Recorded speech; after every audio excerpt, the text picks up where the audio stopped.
national income. This unit is of 10 marks in the board exams. So let's start with our unit, that is national income.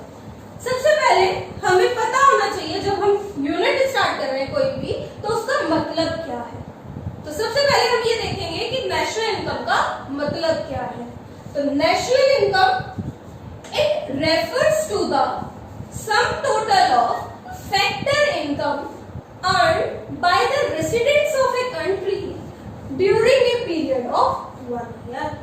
यानी national income का क्या मतलब हुआ कि sum total add कर लिया जाए factor income, total factor income earned by the residents of a country, यानी एक कंट्री के जितने भी रेसिडेंट्स हैं उन सब के थ्रू अर्न की हुई फैक्टर इनकम को क्या कहा जाता है, नेशनल इनकम। अगर हम टोटल इनकम जोड़ लें किसके थ्रू अर्न की हुई, रेसिडेंट्स के थ्रू अर्न की हुई, अगर सारी की सारी फैक्टर इनकम को ऐड कर लिया जाए तो वो क्या बन जाएगी, नेशनल इनकम। हर साल की अलग अलग नेशनल इनकम होती है, इसलिए हमने यहाँ क्या लिखा, during a period of 1 year, यानी एक साल के टाइम पीरियड के अंदर टोटल कितनी फैक्टर इनकम अर्न की गई है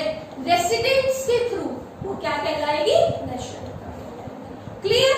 अब इसमें दो टर्म्स आई जो हमारे लिए अननोन है, पहली factor income and second is residents. तो इनका मीनिंग देखते हैं कि फैक्टर इनकम और रेसिडेंट्स का क्या मतलब है। सबसे पहले आ जाइए फैक्टर इनकम। फैक्टर इनकम का क्या मतलब है, factor income means income earned by the factors of production, कि इनकम किसके थ्रू अर्न की हुई, फैक्टर्स ऑफ प्रोडक्शन के थ्रू अर्न की हुई इनकम को क्या कहा जाता है, फैक्टर इनकम कहा जाता है। अब सबसे पहले हमारे माइंड में क्वेश्चन आएगा, what is factor income, factor income क्या है। तो factor income factors of production के थ्रू अर्न की गई इनकम को क्या कहा गया, फैक्टर इनकम कहा गया। अब factors of production means there are total 4 factors of production, they are land, labour, capital and entrepreneur. Economics में हम 4 फैक्टर्स ऑफ प्रोडक्शन को जानते हैं, land, labour, capital and entrepreneur. तो इन 4 फैक्टर्स ऑफ इनकम के थ्रू अर्न की गई इनकम को क्या कहा जाएगा, फैक्टर इनकम कहा जाएगा। जैसे कि rent on let, wages and salaries to the labour, interest on capital and profit to the entrepreneur. Entrepreneur means owner of the business, जो पर्सन सारे रिसोर्सेज असेंबल करता है, प्रोडक्शन प्रोसेस जिसके थ्रू पॉसिबल है, जो सारे रिसोर्सेज को जोड़ता है, लेके आता है, काम करवाता है, तो वो क्या कहलाता है, एंटरप्रेन्योर। तो इनके थ्रू कमाया हुआ पैसा, इन फैक्टर्स ऑफ प्रोडक्शन के थ्रू कमाया हुआ पैसा क्या कहलाता है, फैक्टर इनकम कहलाता है। तो फैक्टर इनकम जो होती है हमारी नेशनल इनकम है। अगर मैं आपको बता दूं इसके अलावा एक और इनकम होती है, that is transfer income. Clear. एक और इनकम होती है फैक्टर के अलावा, that is transfer. Transfer income होती है यूनिलेटरल।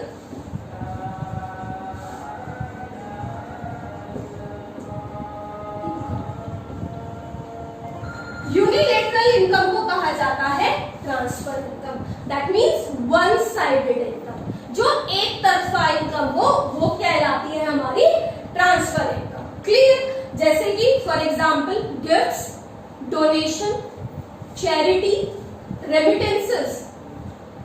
ठीक है। जैसे कि सपोज कहीं पर अर्थक्वेक आ गया, फ्लड्स आ गया, तो हमने क्या करा, उस पर्टिकुलर स्टेट की गवर्नमेंट को या उस कंट्री की गवर्नमेंट को हमने डोनेशंस दिए। ठीक है। तो वो क्या कहलाएगी, ट्रांसफर इनकम। यानी पैसा तो चला गया लेकिन उसके बदले में हमें कुछ रिसीव नहीं हो रहा है, वन साइडेड, सिर्फ पैसा गया लेकिन बदले में कुछ नहीं मिला, तो वो क्या कहलाएगी? हमारी ट्रांसफर इनकम। इसमें ट्रांसफर पेमेंट भी हो सकती है कि पैसा हमारे तरफ से जा रहा है तो वो पेमेंट, हमें रिसीव हो रहा है तो वो इनकम। क्लियर? जैसे कि और क्या एग्जाम्पल हो सकता है? गिफ्ट्स, गिफ्ट मनी मिला in the form of gift, तो वो मनी क्या है? पैसा मिल तो गया लेकिन बदले में हमने कुछ नहीं दिया, तो वो क्या कहलाएगी? ट्रांसफर इनकम कहलाएगी। एक और एग्जाम्पल है इसमें रेमिटेंस। रेमिटेंस का मतलब क्या होता है कि जब अगर हमारा कोई फैमिली मेंबर बाहर चला जाए और वो वहां से अगर हमें रेगुलर पैसा भिजवाता है तो वो क्या कहलाता है? रेमिटेंस का पैसा कहलाता है। ठीक है, हमारा कजन, हमारा कोई बड़ा भाई बाहर विदेश में काम करते हैं, वहां से वो हमें पैसा भिजवा रहे हैं, तो हमारा कमाया हुआ पैसा तो नहीं है, वो पैसा कौन सा कहलाएगा? ट्रांसफर इनकम कहलाएगा, वन साइडेड कहलाएगा। पैसा आया लेकिन बदले में कुछ नहीं गया। तो इसलिए हमारी नेशनल इनकम में कौन सी इनकम जोड़ी जाती है? Factor income and not transfer income. Transfer income add नहीं होगी, सिर्फ कौन सी इनकम होगी? फैक्टर इनकम, यानी टू साइडेड। पैसा रिसीव कब हो रहा है? जब हमने उसके बदले में कुछ किया है, हमने अपनी जमीन दे रखी है, या हम किसी के लिए सर्विस प्रोवाइड कर रहे हैं, किसी के लिए काम करते हैं, तब हमें पैसा मिल रहा है। हमने किसी को अपनी पैसा दिया हुआ है, इन्वेस्टमेंट किया हुआ है, तो वो उस पर हमें जब पैसा मिलता है, लोन दिया हुआ है हमने किसी को और वो हमें ब्याज दे रहा है, इंस्टॉलमेंट पे कर रहा है, तो वो फैक्टर इनकम कहलाएगा, क्योंकि पैसा दिया हुआ है तब जाके हमें इंटरेस्ट इनकम रिसीव हो रही है, तो वो फैक्टर इनकम। एंड लास्ट, मेहनत कर रहे हैं तभी तो हमें प्रॉफिट हो रहा है, तो वो फैक्टर इनकम। यानी नेशनल इनकम में वो इनकम जुड़ती है जो टू साइडेड हो, समथिंग इन रिटर्न अगर हमें इनकम हो रही है तो वो फैक्टर इनकम में जुड़ती है। One sided income that is transfer income हमारी नेशनल इनकम की कंप्यूटेशन में ऐड नहीं होती। क्लियर? नेक्स्ट, फर्स्ट हमें क्लियर हो गया हमारा फैक्टर इनकम क्या है। नेक्स्ट आ जाएंगे अब आप रेसिडेंट्स, जिसे हम नॉर्मल रेसिडेंट्स भी कहते हैं। तो रेसिडेंट्स का क्या मतलब हुआ? रेसिडेंट्स को समझने के लिए 4 पॉइंट आपको समझने पड़ेंगे। First one is citizen of a country. Citizen जिसने जहां जन्म लिया है वो वहां का सिटीजन होता है। अगर सपोज हम इंडिया की बात कर रहे हैं तो इंडिया का citizen, living in the country, country में ही रहता है, और who centre of economic interest, जिसकी वर्किंग इंडिया के लिए ही है, तो क्या कहलाएगा? क्लियर?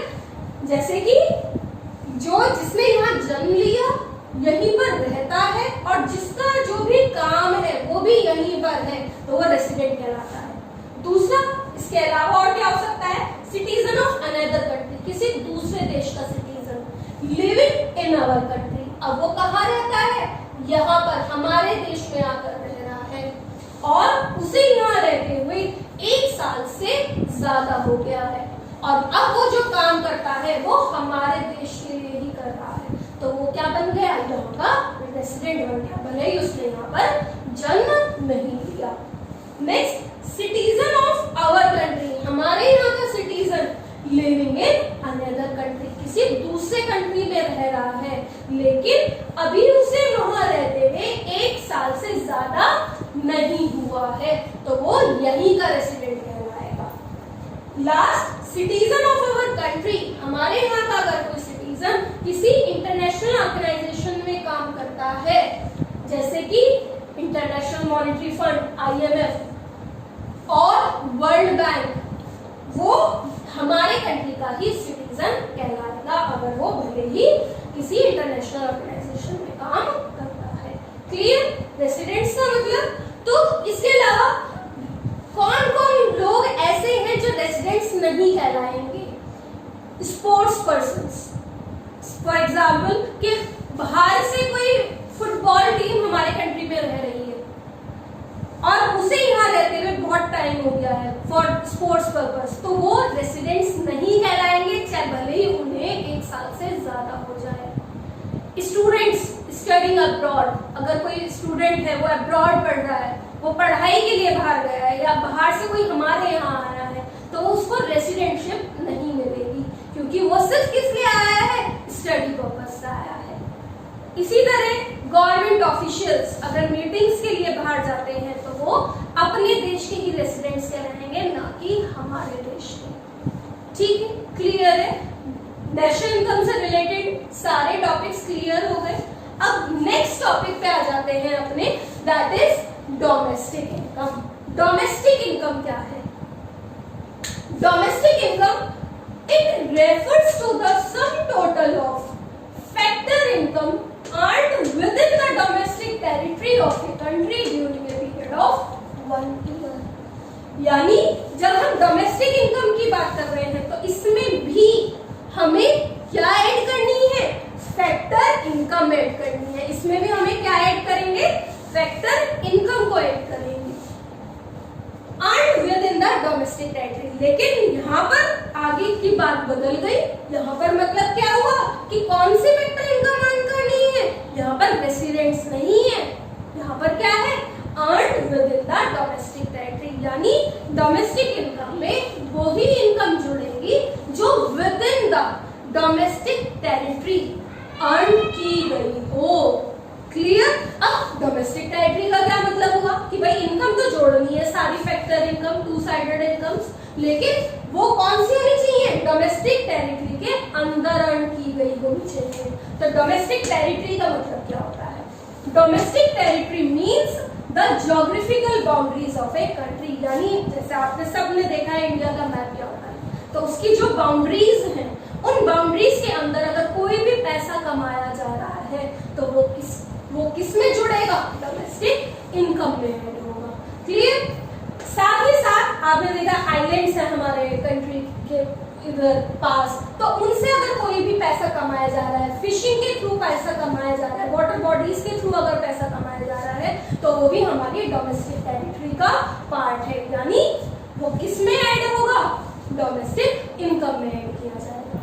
क्लियर? इसके अलावा शिपिंग वेसल्स, कोई भी शिप, बोट्स, एयरक्राफ्ट, हवा में उड़ने वाला कोई भी जहाज, flying between any two countries, किसी भी दो देशों के बीच में अगर वो फ्लाई कर रहे हैं या शिप्स फ्लोट कर रही हैं और उनको उड़ाने वाले या चलाने वाले हमारे यहाँ के रेसिडेंट्स हैं, तो वो भी जो भी इनकम अर्न कर रहे हैं, भले ही वो अमेरिका जापान के बीच में फ्लाई कर रहे हैं या फ्लोट कर रहे हैं, लेकिन अगर वो कोई भी पैसा कमा रहे हैं, हमारे यहाँ के लोग उसे उड़ा रहे हैं, चला रहे हैं, तो उनकी इनकम हम अपनी डोमेस्टिक इनकम में ऐड करेंगे।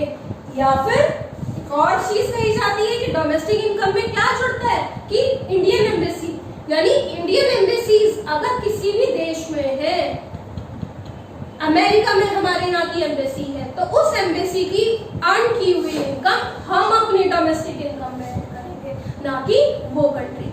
एम्बेसी जहां की होगी, ये मेन इंपॉर्टेंट पॉइंट है याद रखने वाला, जिस कंट्री की एम्बेसी होती है उसी कंट्री की डोमेस्टिक इनकम में वो ऐड होगा। उस एम्बेसी के थ्रू अर्न की गई इनकम उसी कंट्री में ऐड होगी जिस कंट्री की वो एम्बेसी है। For clear?